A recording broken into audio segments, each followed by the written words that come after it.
Jangan tinggalkan anak sendiri di negeri orang.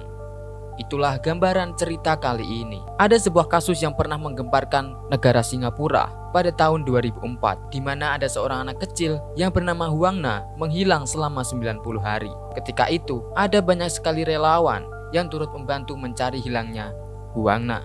Bahkan negara tetangga yaitu Malaysia ikut menyebarkan poster-poster tentang hilangnya Huang Na. Gimana awal mula cerita dan siapa dalang dalam kasus ini? Kalau udah siap, yuk kita mulai. Inilah kasus Huang Na.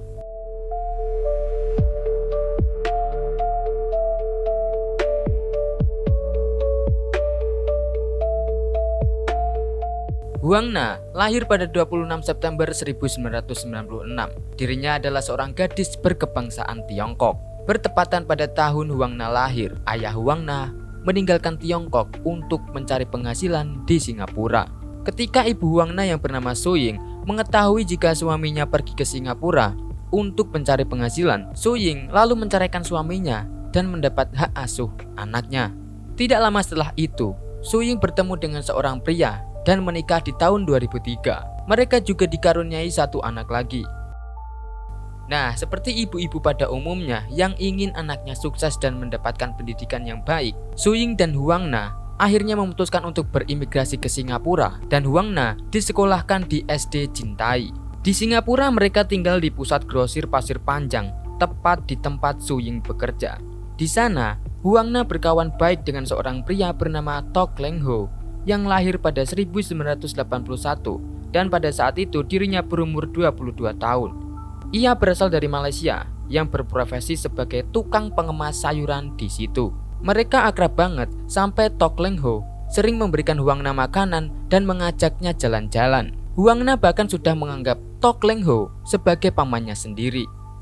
Pada September 2004, sehari sebelum ulang tahun Huang Na yang ke-8, ibu Huang Na harus kembali ke Tiongkok selama 2 minggu. Huang Na saat itu ditinggal di sebuah ruangan kecil di lantai atas pusat grosir Pasir Panjang. Huang Na sendiri dikenal sebagai anak yang berani, cerdas, dan mandiri. Ia mandi di toilet umum, berangkat sekolah sendiri, dan terkadang ia juga memasak untuk dirinya sendiri dan membagikan kepada para tetangga. Pada 10 Oktober 2004, Huang Na menelpon ibunya via telepon umum untuk membelikannya kamus bahasa Inggris yang elektronik atau Alphalink, dan juga ia meminta untuk dibelikan sendal. Mereka ketika itu bertelepon selama 6 menit. Akan tetapi, siapa sangka itu adalah kali terakhir ibunya mendengarkan suara Huang Na. Dan itu juga terakhir kalinya Huang Na terlihat di dekat pusat grosir Pasir Panjang dengan keadaan barefoot atau tidak memakai alas kaki. Dirinya ketika itu menggunakan jaket denim dan celana bermuda. Setelah dikabarkan Huang Na menghilang, Su Ying langsung terbang dari Tiongkok menuju Singapura untuk menyisir segala tempat dan mencari Huang Na. Dirinya bahkan mencari ke tempat konstruksi dan parit. Dirinya juga membawa foto Huang Na dan menanyakan orang-orang di sekitarnya. Pada saat itu, Su Ying mendengar keponakannya telah bermimpi bertemu Huang Na di sebuah gunung bernama Faber. Tanpa pikir panjang, Su Ying langsung mendaki Gunung Faber dan juga Bukit Timah. Tetapi tidak ada Huang Na di sana. Su Ying ketika itu tidak habis pikir, kenapa ada orang yang mau mencelakakan anaknya. Saat itu dirinya mengatakan, "Aku bekerja di sini untuk mencari uang buat biaya sekolah anak saya. Kami menjalani kehidupan yang biasa-biasa saja. Aku tidak bermusuhan dengan siapapun dan juga tidak pernah menyinggung orang." Kabar berita menghilangnya Huang Na mulai terekspos ke koran setelah 14 hari Huang Na hilang. Pastinya polisi juga ikut turun tangan untuk mencari informasi ke sana kemari untuk mengetahui keberadaan terakhir Huang Na. Ada seorang pegawai coffee shop yang mengatakan kala itu ia melihat Huang Na terakhir kali dan ketika itu Huang Na sedang berjalan. Pegawai coffee shop menanyakan kepada Huang Na kenapa ia tidak memakai sandal. Huang Na hanya tersenyum dan lalu pergi. Polisi bahkan mencari Huang Na ke tempat-tempat favorit Huang Na seperti Taman West Coast dan IMM. Saat itu rumah sakit dan perusahaan transportasi juga ikut mengawasi keberadaan Huang Na. Seperti yang aku tadi ceritain di atas, ada banyak relawan yang membantu mencari hilangnya Huang Na. Ketika itu ada seorang pengusaha yang berumur 60 tahun menghadiahi $10.000 atau setara 100 juta rupiah untuk orang yang bisa menemukan Huang Na. Bahkan pada saat itu ada relawan yang menambahkan $5.000. Perusahaan-perusahaan taksi yang ada di sana juga ikut menyebarkan poster tentang hilangnya Huang Na. Pada 20 Oktober 2004, polisi menanyakan kepada Tok Leng Ho sebagai bagian dari penyelidikan. Tok mengatakan bahwa ia melihat ada 3 orang pria yang menculik Huang Na. Akhirnya, setelah mewawancarai Tok, polisi menggeledah rumahnya dan membawa ke kantor untuk cek kebohongan. Di tengah perjalanan, mereka singgah ke sebuah restoran di Pasir Panjang untuk makan. Saat itu, si Tok meminta izin kepada polisi untuk pergi ke toilet. Namun, bukannya ke toilet, Tok malah kabur. Ia menaiki taksi menuju jalan penyambung ke Malaysia.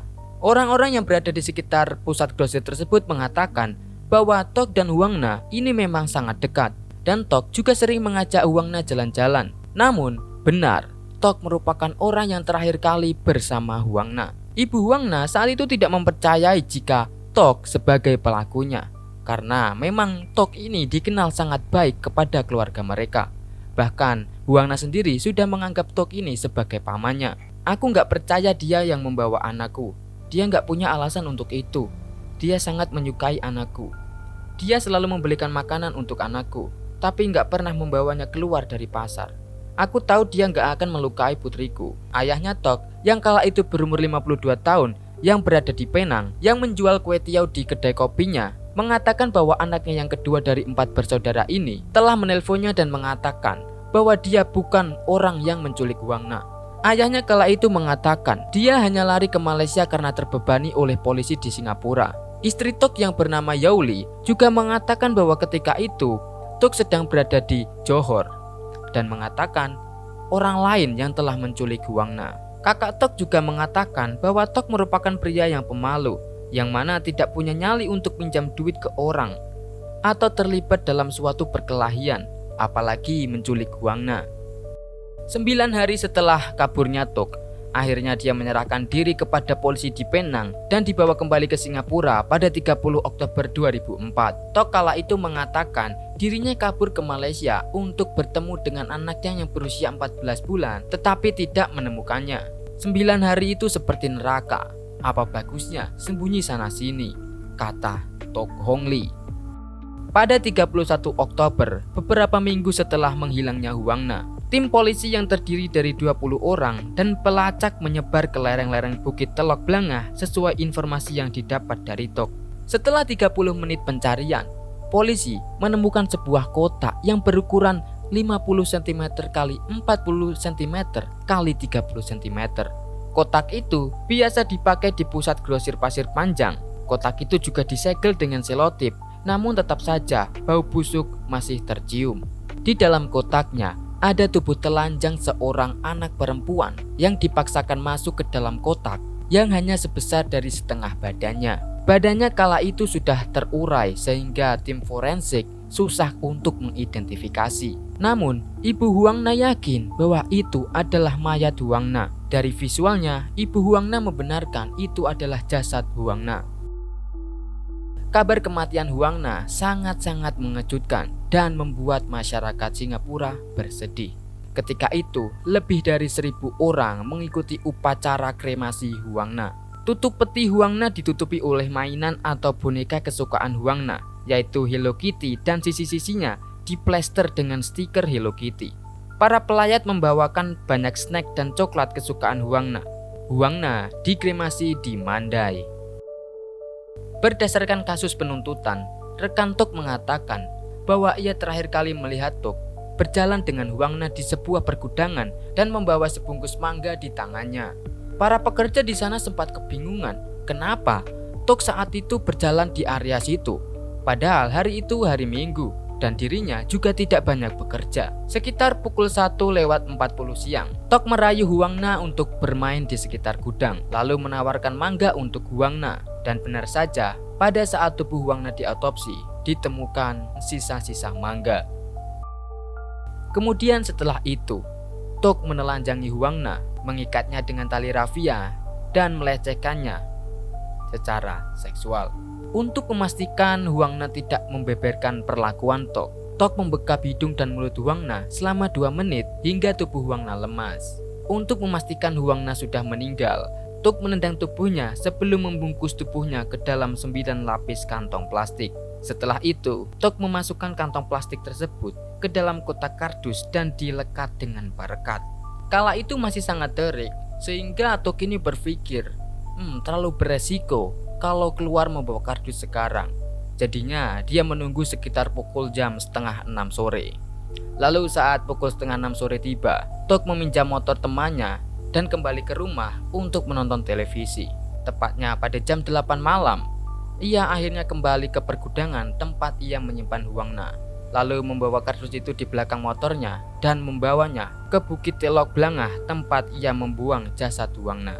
Setelah itu jam 9 malam ia mengembalikan motor temannya. Kemudian sejam setelahnya, wali Huang Na, Madam Lee Xiuqin, membuat laporan ke polisi atas hilangnya Huang Na.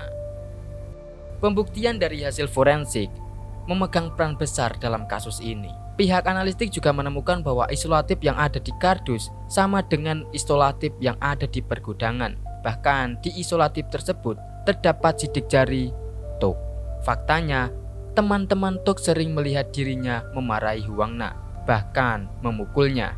Kala itu Tok mengatakan, Huang Na ini sangat berisik hingga saya tidak bisa tidur.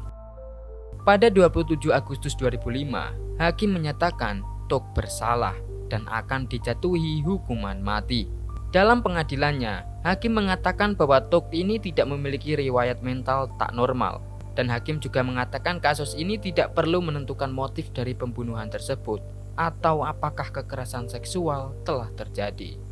Tok juga mengajukan banding terhadap hukuman matinya. Bahkan ia juga meminta pengampunan kepada Presiden Singapura. Namun tetap saja dirinya dihukum mati. Tok dihukum gantung di penjara Changi pada 3 November 2006. Akhirnya Suying kembali ke Tiongkok bersama suaminya.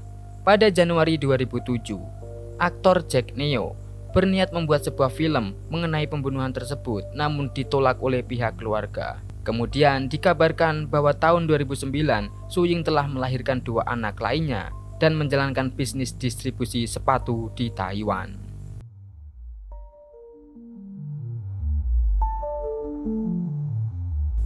Itulah kasus Huang Na, seorang anak kecil yang menghilang selama 90 hari di negeri orang karena kelalaian orang tuanya.